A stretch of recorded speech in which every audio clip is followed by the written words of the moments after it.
What if your next iPhone costs $300 more? What if your weekly grocery bill suddenly jumped by 20%, not because of inflation, but because of a government decision? That's the hidden power of tariffs. And right now, in 2025, the U.S. is at a crossroads. Should it raise tariffs to protect American workers, or would that backfire and make life more expensive for everyone?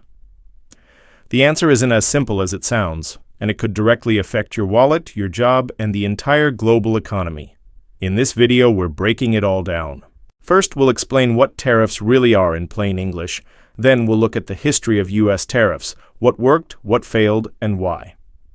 Next, we'll dive into the 2025 debate, who benefits, who loses, and how it impacts prices, jobs, inflation, and even trade wars with China. And finally, we'll give you the key insights you need to decide. Are tariffs America's secret weapon or an economic trap? Stick with me until the end, because I promise you'll see this issue in a whole new light. Let's start simple. What is a tariff, and why should you care?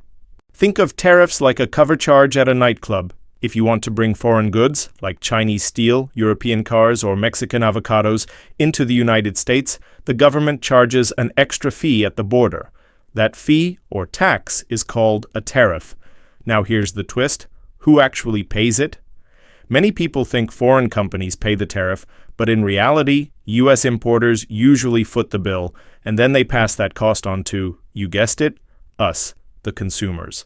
So that $1,000 phone might suddenly cost $1,200, not because Apple raised the price, but because of tariffs on components made overseas.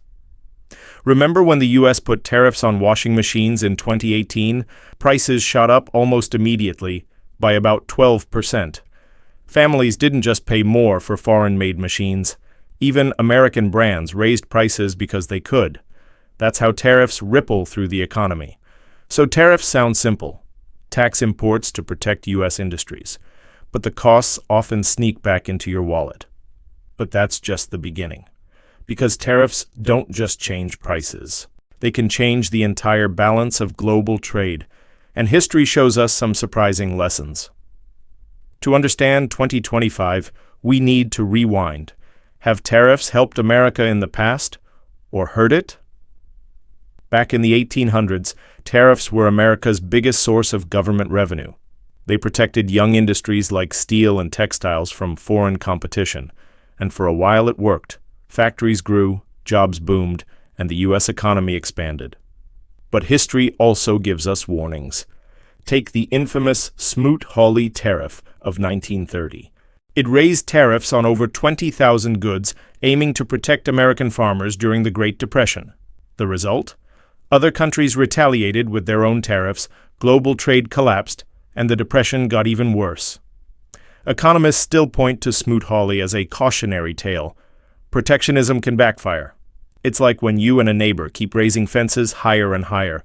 At some point, neither of you can see or trade with each other, and everyone ends up worse off. Fast forward to recent history. In 2018, the Trump administration imposed tariffs on China to fight what it called unfair trade practices. Supporters say it pressured China, protected U.S. manufacturing, and brought billions into U.S. government revenue. Critics argue it sparked a trade war, raised consumer prices, and hurt American farmers when China retaliated. History shows tariffs can be both a shield and a sword. Protective, but also risky. And here's where things get really interesting. Because in 2025, the U.S. faces brand new challenges. Inflation, supply chain issues, and competition with China are reshaping the entire debate. So why are we even talking about tariffs again in 2025? Here's the reality. Americans are feeling the squeeze. Inflation, while cooling compared to 2022, is still higher than we'd like. Grocery bills remain steep, housing is expensive, and wages aren't keeping pace. At the same time, the U.S. is locked in an economic rivalry with China over technology, manufacturing, and global influence. Tariffs are seen as a tool, almost like a lever the government can pull, to level the playing field. Advocates say tariffs protect American jobs by making imported goods more expensive, giving U.S. companies an advantage. For example, if foreign steel costs more due to tariffs, American steel becomes more competitive, which can keep U.S. steel plants open and workers employed. Imagine you're a farmer in Iowa growing soybeans. If cheap soybeans flood in from overseas, your prices crash. But if tariffs raise the cost of foreign soybeans, suddenly your crops are in demand again. That's the logic behind protectionism. But here's the catch. Tariffs can also fuel higher prices. That same farmer might now face higher costs for fertilizer, machinery, or fuel because those things often rely on imports too. So while tariffs help in one area, they can raise costs elsewhere. The 2025 debate is really about trade-offs: protect jobs or keep consumer prices low. But what about the bigger picture? Could raising tariffs spark another global trade war? The answer might surprise you. What happens when countries fight fire with fire? When the US raises tariffs, other countries often strike back. China, for instance, has historically slapped tariffs on American soybeans, pork, and even cars in response.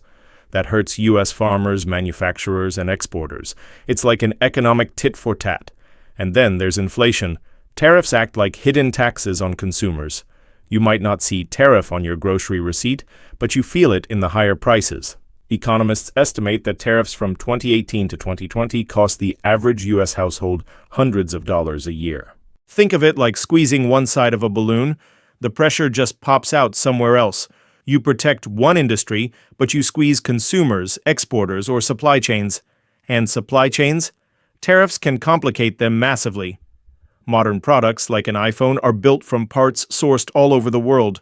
Tariffs on even a single component can ripple through the entire chain, raising costs, causing delays, and pushing companies to rethink where they build their factories. Tariffs don't just shift prices, they reshape the entire map of global trade. But here's the million-dollar question.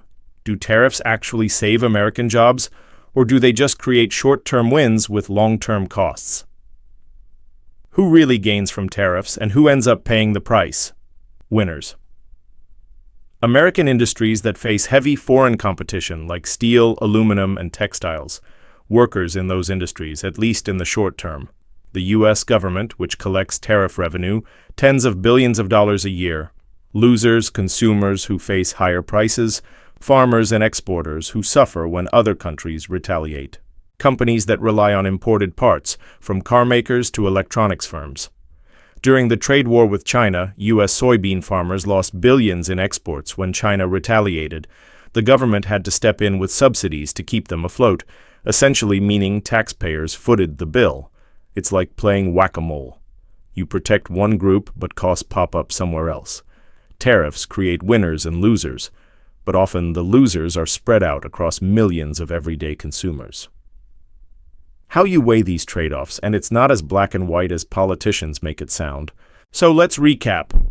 Tariffs are taxes on imports designed to protect American industries. History shows they can help in the short run but risk retaliation and higher prices.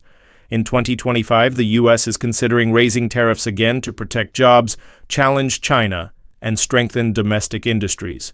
But the flip side is higher costs for consumers, strained supply chains, and potential trade wars. And that brings us back to you. Do tariffs really protect American jobs, or do they just make life more expensive for everyone else? Drop your thoughts in the comments. I'll be reading and responding because this is a debate that affects all of us. If you found this breakdown helpful, hit that like button. It really helps the channel grow.